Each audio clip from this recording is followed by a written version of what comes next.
Hello everyone, welcome to NPS channel. तो I hope तुम लोगों की पढ़ाई काफ़ी अच्छी चल रही होगी। अब अप्रॉक्सीमेटली 1 वीक बचा हुआ है तुम लोगों के फर्स्ट एग्ज़ाम के लिए। नेक्स्ट संडे तुम लोगों का फर्स्ट एग्ज़ाम है और ये लाइफ का फर्स्ट एग्ज़ाम नहीं है। इससे पहले स्कूल कॉलेज वगैरह में काफ़ी सारे एग्ज़ाम्स दे चुके हो। बहुत स्ट्रेस, बहुत ज़्यादा डरने की ज़रूरत नहीं है, बहुत पैनिक करने की ज़रूरत नहीं है। डर रहे हो तो ऑब्वियसली अगर पढ़ाई करी है साल भर या 6 महीने या जितने भी दिन, तो एक मिनिमम ऑप्टिमम लेवल का प्रेशर ज़रूरी होता है। उससे ज़्यादा प्रेशर नहीं होना चाहिए। एक ऑप्टिमम लेवल का प्रेशर होता है तभी कोई भी इंसान काम करता है। और यहाँ पे 3 तरह के स्टूडेंट होंगे। इन्होंने काफ़ी अच्छे से पढ़ा होगा, जिन्होंने काफ़ी अच्छे से पढ़ा है वो भी थोड़ा स्ट्रेस में रहते हैं, जिन्होंने एवरेज पढ़ा है वो भी स्ट्रेस में रहते हैं, डर में रहते हैं। लेकिन पैनिक नहीं करना है। हाँ, जिन्होंने बिल्कुल नहीं पढ़ा है उनको कोई डर या स्ट्रेस नहीं होता है। तो यहाँ पे हम लोग स्टार्ट करते हैं कि last 1 week is very important. तो जैसा कि हम कई बार बोल चुके हैं कि किसी भी काम को स्टार्ट कोई भी करता है, कोई भी काम XYZ, पढ़ाई हो या लाइफ में कोई भी काम हो, तो स्टार्ट तो बहुत जोर शोर से करा जाता है। इनिशियली बहुत ज़्यादा मोमेंटम होता है, लेकिन फाइनल फिनिश जो किसी भी काम को या किसी भी प्रोजेक्ट को जो इंसान या जो स्टूडेंट फिनिश अच्छे से करता है वही सक्सेसफुल होता है। तो ये एक सक्सेस मंत्र है, इस बात को ध्यान रखना। इसके पहले तुमने लास्ट 6 मंथ, लास्ट 1 ईयर क्या किया या लास्ट 3 मंथ क्या किया, वो पास्ट हो चुका है, उसको भूल जाओ। बहुत अच्छे से करा है तो भी कोई प्रॉब्लम नहीं, और बहुत कुछ भी नहीं करा है, बहुत काफ़ी सारा सिलेबस तुम्हारा बचा हुआ है तो भी कोई बहुत बड़ा इशू नहीं है। लास्ट 7 डेज ये फिनिशिंग का टाइम होता है। जो लोग अच्छे से फिनिश कर लेंगे, कई बहुत अच्छे टॉपर्स हैं, वो भी लास्ट में आके गड़बड़ कर देते हैं। कई एवरेज स्टूडेंट होते हैं जो लास्ट में अच्छा करके बहुत अच्छा रिजल्ट ले आते हैं। तो लास्ट के 7 डेज बहुत इंपॉर्टेंट है और इसको हमने 6 डूज एंड 6 डोंट्स में डिवाइड करा है। और मेरी गारंटी है अगर इन चीज़ों को मान लेते हो, जो डोंट्स हैं उसको बिल्कुल मत करो और जो डूज हैं उसको अब आज से अप्लाई करना स्टार्ट कर दो, तो मिनिमम तुम्हारा जो परफॉर्मेंस है, जो ये रिजल्ट है, 20 से 30% मिनिमम इंक्रीज हो जाएगा। इन पॉइंट्स को बहुत स्ट्रिक्टली फॉलो करना है। तो लास्ट के जो 7 डेज हैं ये तुम्हारे लिए रिजल्ट क्रिएट भी कर सकते हैं और तुम्हारा रिजल्ट डिस्ट्रॉय भी कर सकते हैं। तो ये वीडियो बहुत लेंदी नहीं रखते हैं, टू द पॉइंट बात करेंगे और स्ट्रिक्टली उन पॉइंट्स को लिखो, क्या डोंट्स होने चाहिए और क्या डूज होने चाहिए। तो स्टार्ट करते हैं वीडियो। सबसे पहले हम लोग आते हैं डोंट्स पे। क्या नहीं करना है, स्ट्रिक्टली क्या नहीं करना है। और ऐसा नहीं कि तुम लोग अभी पढ़ाई स्टार्ट करिए, आई थिंक 15-16 साल से पढ़ाई कर रहे हो, 12-13 साल जितने भी हो गए पढ़ रहे हो, तो प्योर कॉमन सेंस लगा के इतने साल से अगर पढ़ रहे हो तो ऐसा नहीं कि कुछ भी नहीं आता है। काफ़ी बच्चे ऐसे होते हैं जो सोचते हैं कि हमने कुछ भी कंप्लीट नहीं करा है, अब क्या होगा। तो बहुत कुछ तुमने पढ़ रखा है 16-17 सालों में, अभी भी बहुत कुछ हो सकता है। प्योर कॉमन सेंस लगा के कई बच्चे हर साल हम देखते हैं बहुत अच्छा परफॉर्म करके आते हैं। बस ये रहता है कि वो पॉजिटिव होते हैं, कॉन्फिडेंट होते हैं, एग्जामिनेशन टाइम पे हार नहीं मानते हैं। तो बहुत पॉजिटिव रहना है और लास्ट के 7 डेज जो हैं उसमें बहुत अवेयर रहना है। बहुत कॉमन चीज़ें हैं, ऑलमोस्ट चीज़ें पता होती हैं, बट स्टिल उन चीज़ों को फॉलो नहीं करते हो। तो सबसे पहले स्टार्ट करते हैं डोंट से, क्या नहीं करना है इस बारे में बहुत ध्यान रखना है। सबसे पहला पॉइंट, और ये बहुत इंपॉर्टेंट पॉइंट है, बहुत ध्यान से देखो। जो लोग ये करेंगे, जो डोंट्स हैं, तो वो लास्ट तक कंफ्यूज रहेंगे। सबसे पहला, सबसे इंपॉर्टेंट पॉइंट है, say no to YouTube video and live classes. Last week में वीडियोस पे नहीं जाना है यूट्यूब के। जो भी तुमने पढ़ रखा है सिर्फ उतना रिवाइज करो। नए चैप्टर्स, नए प्रॉब्लम, नए सिलेबस पे नहीं जाना है। यूट्यूब वीडियो नेवर एंडिंग है, तुम 10 साल भी देखोगे तब भी वो सिलेबस कभी नहीं खत्म हो सकता है।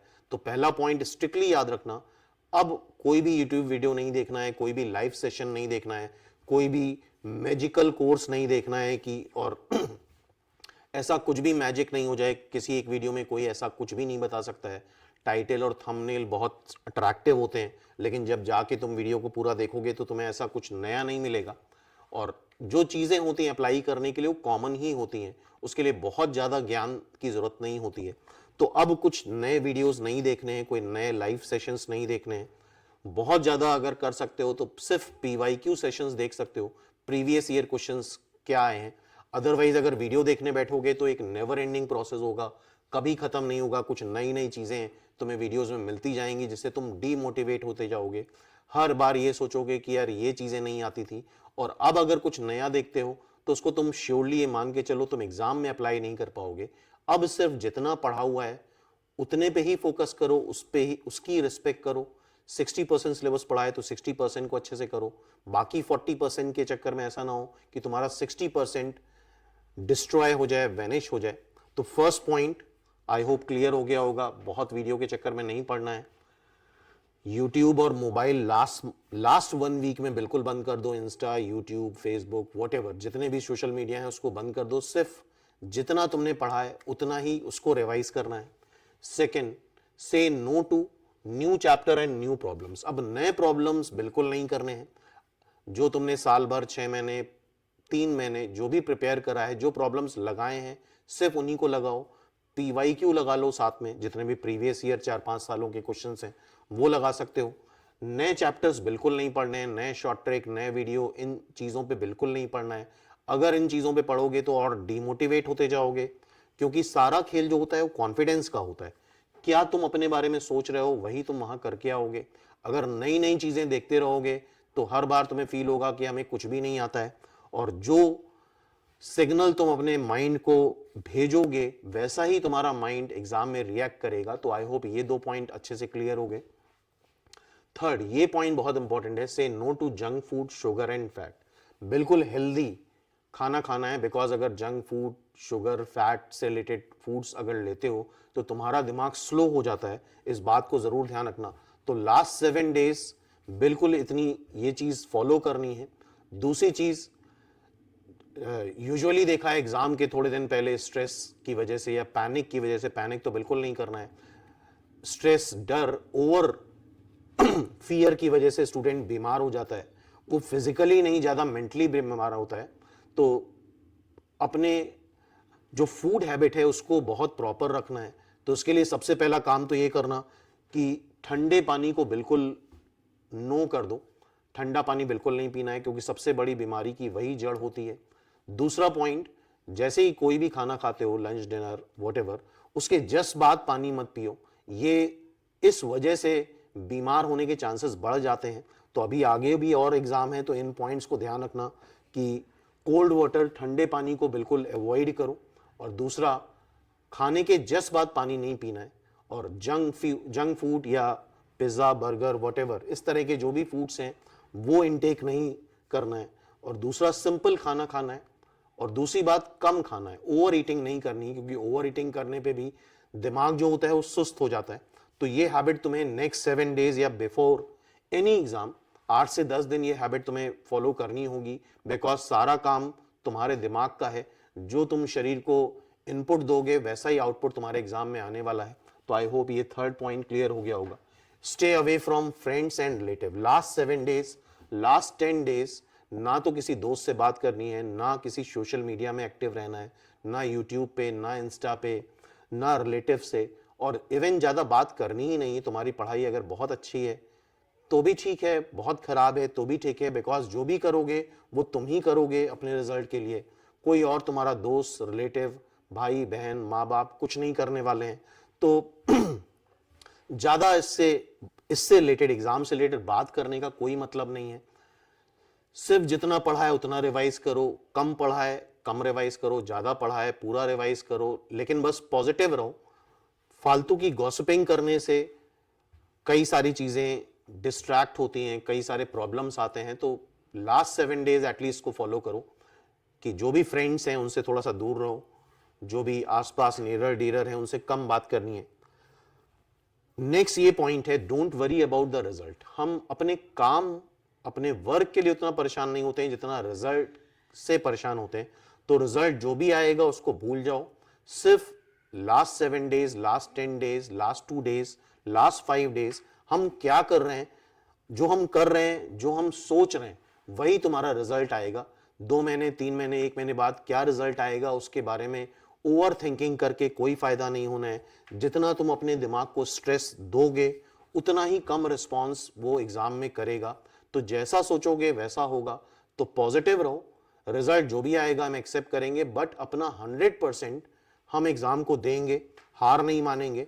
लास्ट के 5 डेज 6 डेज जो भी बचे हुए हैं उसमें अपना 100% लगा देंगे।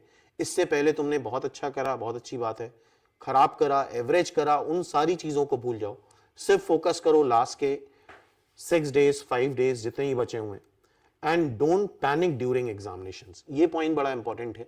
इसके लिए तुम मेंटली प्रिपेयर होके जाओ। जब तुम फाइनल एग्जाम, रियल एग्जाम दोगे, तुम अभी से अपने आप को प्रिपेयर करते जाओ कि शुरुआत के 2-3 क्वेश्चन में या लगातार 3-4 क्वेश्चन में हम फंसने वाले हैं। और अगर तुम अभी से प्रिपेयर कर लोगे अपने माइंड को, तो अगर ऐसा होगा तो उस कंडीशन में तुम पैनिक नहीं करोगे। अदरवाइज रियल एग्जाम में यही होता है कि इतना ज्यादा स्ट्रेस होता है कि पहला क्वेश्चन नहीं हुआ तो उसी स्ट्रेस, उसी प्रेशर की वजह से दूसरा भी नहीं होता है, तीसरा भी नहीं होता है। जब लगातार 2-3 नहीं होते हैं तो लोग हार मान जाते हैं और उनको लगता है जब शुरू के ही क्वेश्चन नहीं हो रहे हैं लगातार, इट मीन्स वो नहीं हो पाएंगे। तो ऐसा बिल्कुल नहीं होता है। बहुत सारे बच्चे हैं, बहुत सारे एग्जाम्पल हैं, शुरुआत के 4-5 क्वेश्चन करे, कोई भी सॉल्व नहीं हुआ, लेकिन उसके बाद एक मोमेंटम बन गया और फाइनली वो सॉल्व करते रहे। तो आई थिंक इस बात को रिलेट कर पा रहे होगे अपने प्रीवियस एग्जाम से। तो पैनिक नहीं करना है, क्योंकि अगर पैनिक बटन ऑन हुआ तो फिर बहुत गड़बड़ हो जाएगी और जितना तुम्हें आता है वो भी नहीं कर पाओगे। तो इस बात के लिए मेंटली प्रिपेयर कर लो कि तुम लगातार 4-5 क्वेश्चन में फंसने वाले हो। ये बात बिल्कुल नेचुरल है, सबके साथ होती है। जो टॉप कर रहा है, फर्स्ट रैंक ला रहा है, उसके साथ भी होगी, तुम्हारे साथ हो रही है, तो कोई बड़ा इशू नहीं है। और ऐसा होता ही है रियल एग्जाम में। तो अगर इस बात के लिए मेंटली प्रिपेयर हो तो फिर तुम्हें एग्जाम में बिल्कुल दिक्कत नहीं आएगी। बहुत आइडियल कंडीशन में तुम एग्जाम देना चाहते हो तो वो पॉसिबल नहीं है, तो वर्स मान के चलो, लेकिन उसी वर्स से के बीच में तुम्हें अपना बेस्ट निकालना है। एटलीस्ट हमने जितना पढ़ा है वो क्वेश्चंस निकलने चाहिए, और वो तभी निकलेंगे जब तुम पॉजिटिव रहोगे।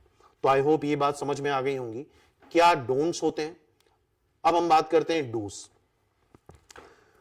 क्या करना है। वैसे तो इस बारे में सबको पता है क्या करना है, ठीक है, लेकिन मेन जो इंपॉर्टेंट पॉइंट है वो क्या है? Revision revision revision. First point है जो भी पढ़ा है उस पर बिलीव करो, ट्रस्ट करो, अपने ऊपर ट्रस्ट करो। तुमने जो मेहनत करी उसकी रिस्पेक्ट करो, उसकी डिसरिस्पेक्ट मत करो। किसी और ने कितना ज्यादा पढ़ा है, कितना आ रहा है, उस पर फोकस ना करते हो, क्योंकि कई सारे कोचिंग्स वगैरह मॉक होते हैं तो कई बच्चे बहुत हायर रैंक ले आते हैं। तो यार उस चक्कर में नहीं पढ़ना है, बिकॉज आज भी या इससे पहले भी तुम देख चुके हो। ऐसा नहीं कि पिछले 15-16 साल से जितने भी टाइम तुमने स्कूलिंग करी, कॉलेज करी, हर बार तुम फर्स्ट टॉपर ही रहे हो क्लास के, तो कहीं ना कहीं तुमने एडजस्ट करा है। तो पीयर प्रेशर में नहीं आना है कि कौन क्या कर रहा है। हमें जितना हमने पढ़ा है उतना ही रिवाइज करना है। 60% पढ़ा है तो 60% रिवाइज करो, नई चीजों में बिल्कुल नहीं जाना है। 70% पढ़ा है 70% रिवाइज करो, 40% पढ़ा है 40% रिवाइज करो, लेकिन जितना पढ़ा है उसमें से ही क्वेश्चन बनेंगे। अब कुछ नया पढ़ लोगे तो उसमें कोई क्वेश्चन नहीं बनने वाले हैं, इस बात का ध्यान रखना।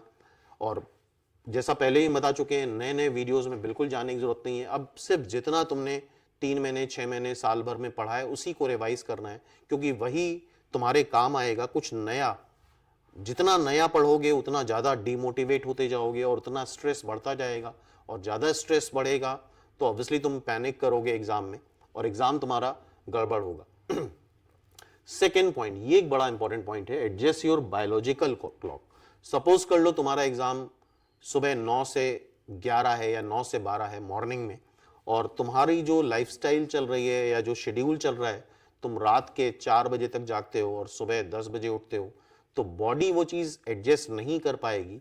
तो अभी से सपोज कर लो तुम्हारा एग्जाम 9 बजे से है, तो आज से ही स्टार्ट कर दो, तुम 12 बजे तक सो जाओ और मिनिमम 6 बजे तक उठ जाओ, जिससे तुम 9 बजे 8 बजे तक बिल्कुल फुल अलर्ट रहो। अगर इस बायोलॉजिकल क्लॉक को नहीं चेंज करते हो तो तुम्हारा दिमाग और तुम्हारी बॉडी उस बात को अडॉप्ट नहीं कर पाती है। तुम फिजिकली जरूर वहां पे होगे लेकिन मेंटली तुम सो ही रहोगे अगर पुराने शेड्यूल को तुमने फॉलो करा।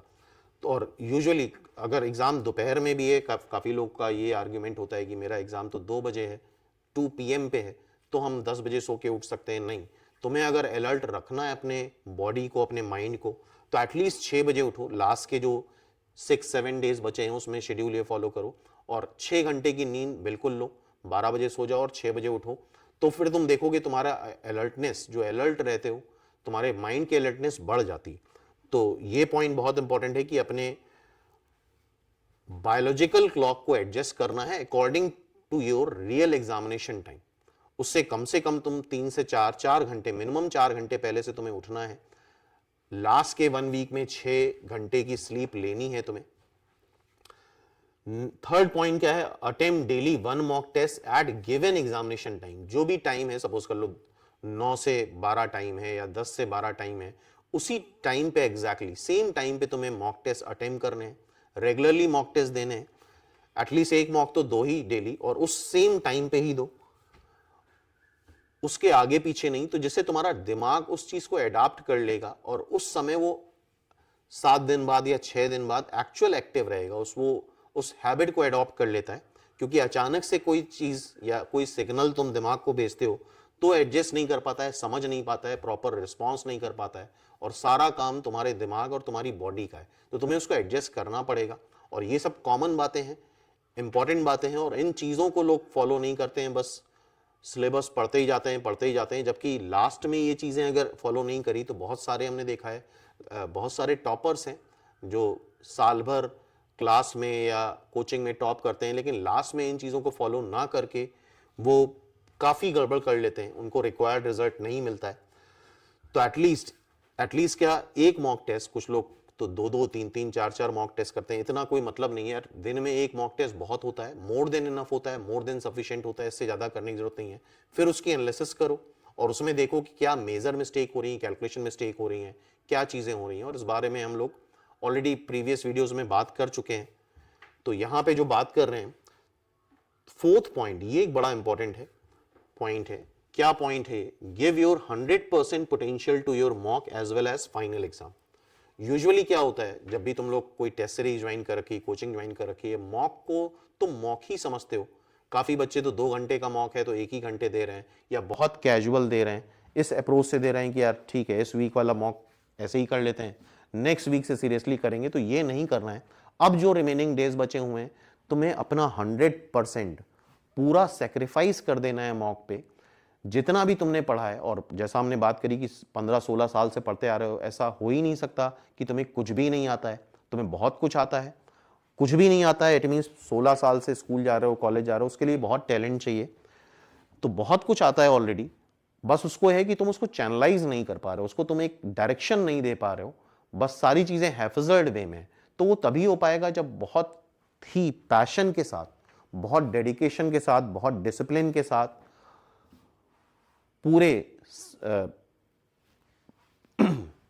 पूरा 100% पोटेंशियल तुम लगा दो मॉक पे। और जैसा तुम मॉक दे रहे हो, तुम्हें रियल एग्जाम में भी कई बार लगता है मॉक ही दे रहे हैं, क्योंकि ऑलमोस्ट पेपर ऑलमोस्ट सिमिलर आ जाता है। तो इस बात का ध्यान रखना, क्योंकि मॉक को लोग बहुत कैजुअली लेते हैं। जो तुम्हारा कैरेक्टर, जो टेम्परामेंट मॉक के लिए है, कहीं ना कहीं वो टेम्परामेंट रियल एग्जाम में भी ट्रांसफर होता है, इस बात को ध्यान रखना। तो रिमेनिंग जितने दिन बचे हैं, अपने आप को बिल्कुल सरेंडर कर देना है मॉक के लिए, बिल्कुल झोंक देना है, जितना भी तुम्हें आता है उसको बिल्कुल निचोड़ देना है, कि हार नहीं माननी। आखिरी अगर 2 घंटे या 3 घंटे जो भी मॉक है, आखिरी तक फाइट लड़नी, एक एक क्वेश्चन के लिए फाइट लड़नी है। जैसे कोई रियल एग्जाम है, वही एटीट्यूड तुम्हें मॉक के लिए अपनाना है। तो इससे बहुत बड़ा बेनिफिट तुम्हारा होगा तुम्हारे रियल एग्जाम को लेकर के। Third point, send positive information to your mind. ये एक पॉइंट बहुत इंपॉर्टेंट है। बहुत अननेसेसरी स्ट्रेस में नहीं पढ़ना है, क्या होगा, क्या करेंगे, एडमिशन नहीं हुआ, रिजल्ट नहीं आया तो प्राइवेट कॉलेज में लेना पड़ेगा, या व्हाटएवर, इस तरह की चीज़ें अपने दिमाग से बातें नहीं करनी है। अपने दिमाग को पॉजिटिव सिग्नल भेजने हैं, नहीं होगा, बिल्कुल होगा, बिल्कुल अच्छा करेंगे हम, जितना आता है उसमें अपना 100% देंगे, एग्जाम में बिल्कुल 100% देंगे। नेक्स्ट 6-7 डेज अपने आप को बिल्कुल झोंक दो, और सारा खेल तुम्हारे कॉन्फिडेंस का होता है। अगर कॉन्फिडेंस नहीं होता है तो बहुत कुछ आएगा तो भी तुम कुछ नहीं कर पाओगे एग्जाम में। अदरवाइज अगर कॉन्फिडेंस है तो कम नॉलेज में भी तुम एग्जाम में बहुत कुछ अच्छा कर सकते हो। तो पॉजिटिव एफर्मेशंस, पॉजिटिव सिग्नल भेजना बहुत जरूरी है, क्योंकि अगर नेगेटिव सिग्नल भेज रहे हो, तुम दिमाग को बार बार क्वेश्चन मार्क बना रहे हो, क्या होगा क्या नहीं होगा, तो अल्टीमेटली तुम्हारा दिमाग वैसे ही रिएक्ट करने वाला है एग्जाम में। तो पॉजिटिव सिग्नल भेजना बहुत जरूरी है, इस बात को 100% समझ लो और अप्लाई करो और पॉजिटिव बोलो। और इसके लिए एक बड़ी सिंपल सी एक्सरसाइज है, बड़ी छोटी सी एक्सरसाइज है, कोई एफर्ट नहीं लगेंगे। रात में जब भी सो रहे हो, जब भी सोने वाले हो, तो कुछ पॉजिटिव सेंटेंस बोलते बोलते, मन में बोलते बोलते सो। जैसे हमें टॉप 10 में रैंक लानी है या अंडर 50 रैंक लानी है, इस एग्जाम में हमें फर्स्ट रैंक लानी है, कुछ भी पॉजिटिव, इसमें कोई एफर्ट्स नहीं लगने, ये बोलते हुए सो। बोलते बोलते तुम्हें कब नींद आ जाएगी पता नहीं चलेगा। और बहुत इंपॉर्टेंट रोल होता है तुम्हारे दिमाग का, इसका बहुत पॉजिटिव फर्क पड़ता है, पॉजिटिव इफेक्ट आता है। और इस बात को करके देखो, तुम्हें अपने आप दिखेगा कि बहुत इंप्रूवमेंट होगा। और जब तुम बार बार रिवाइज करोगे, मॉक भी जब तुम दे रहे हो, तो उसके पहले कम से कम बना लो कि 5 से 6 घंटा पूरा रिवाइज करने के बाद मॉक देना है। रैंडम ब्लैंक होके मॉक दोगे, तुम देखोगे कॉन्फिडेंस नहीं आएगा, पेपर करने का मन ही नहीं करेगा, मॉक देने का मन ही नहीं करेगा। लेकिन अगर एक स्ट्रेच में तुमने 5 से 6 घंटे पढ़ाई करी है पॉजिटिवली, पॉजिटिव सोचो रिजल्ट के बारे में, बिल्कुल अच्छा होगा। और तब तुम मॉक दोगे तो तुम देखोगे 20 से 30% जो नहीं होने वाले क्वेश्चंस भी होते हैं वो भी सॉल्व हो जाते हैं। तो अभी भी समय है, 6 से 7 दिन, बहुत इंपॉर्टेंट टाइम है। तो बार बार अपने आप को पॉजिटिव बोलना है, नेगेटिव सिग्नल बिल्कुल नहीं देने एग्जाम अपने माइंड को।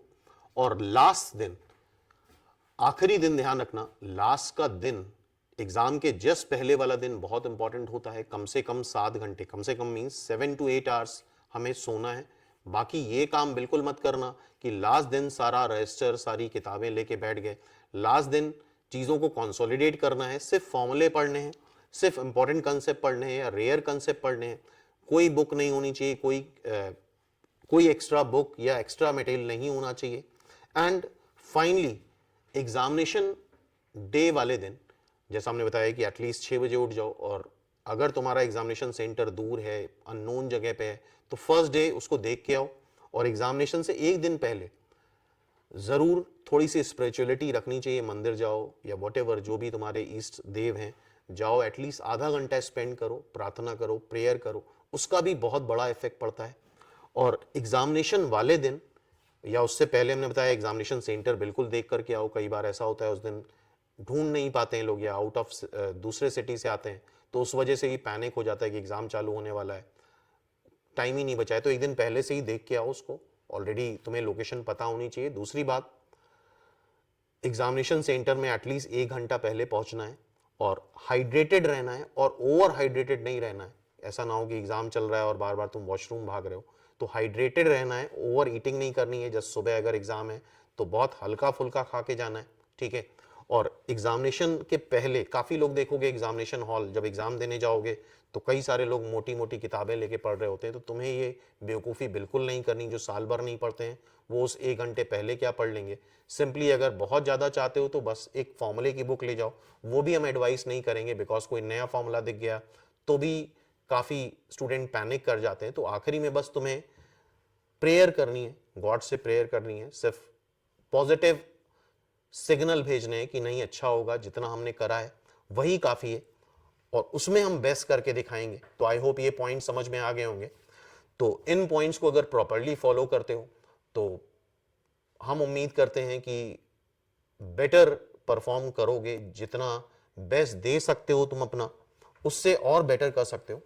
So finally all the best for your examinations. बाकी अगर कोई डाउट है, किसी भी तरह की क्वेरी है, तो कमेंट सेक्शन में लिख के दे सकते हो। तो जो भी सोल्यूशन होगा इमीडिएटली तुम्हें कमेंट में रिप्लाई दिया जाएगा। तो फिर आई होप सारी बातें समझ में आ गई होंगी। तो फिर मिलते हैं नेक्स्ट वीडियो में।